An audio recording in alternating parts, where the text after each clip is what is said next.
2022 সালে সরস্বতী পূজা অনুষ্ঠিত হবে 5ই ফেব্রুয়ারি, আর বাংলা মাঘ মাসের শুক্লপক্ষের পঞ্চমী তিথিতে এই সরস্বতী পূজাটা আসলে অনুষ্ঠিত হয়ে থাকে। আসলে সরস্বতী পুজো নিয়ে আমাদের অনেকেরই অনেকভাবেই চিন্তা করে। যারা ছাত্র জীবনে আছে তারা বিশেষ গুরুত্ব দেয়। আসলে পূজা কেমন হওয়া উচিত বা পূজার দিন আমরা কি করব। আসলে পূজার দিন খুব সকালে ঘুম থেকে উঠে স্নান করে পবিত্র হয়ে মন্দিরে যাওয়া উচিত এবং মাতা সরস্বতীকে প্রণাম করা উচিত এবং যার যা মনের ইচ্ছা বা আবেদন করা উচিত। তো আমরা অনেকেই সরস্বতীর প্রণাম মন্ত্র এবং অঞ্জলি দেওয়ার সময় যে মন্ত্র বলতে হয় সেগুলো জানি না। তো সরস্বতীর প্রণাম মন্ত্র: ওম সরস্বতী মহাভাগে বিদ্যে কমলোচনী বিশ্বরূপী বিশ্বালক্ষ্মী বিদ্যাং দেবী নমস্তুতে।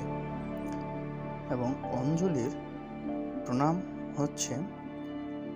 মন্ত্রটা হচ্ছে, অঞ্জলি দেওয়ার সময় যে মন্ত্রটা বলা হয় সেটা হচ্ছে: ওম জয় জয় দেবী চরাচর সারি কুচযুগ শোভিত মুক্তাহারি বিনা রঞ্জিত পুস্তক হস্তে ভগবতী ভারতী দেবী নমস্তুতে।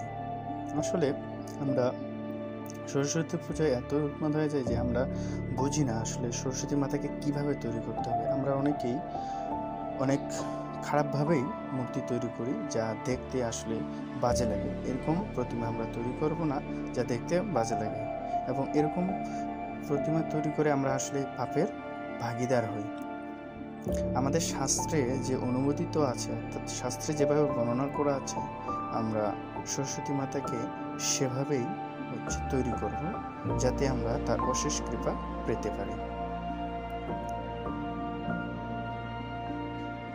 তো চ্যানেলটিতে যদি নতুন হয়ে থাকেন তো প্লিজ সাবস্ক্রাইব করবেন, লাইক করবেন এবং কমেন্টের মাধ্যমে আপনার মতামত জানাবেন, এবং যদি ভালো লাগে তাহলে বন্ধুদের কাছে শেয়ার করবেন।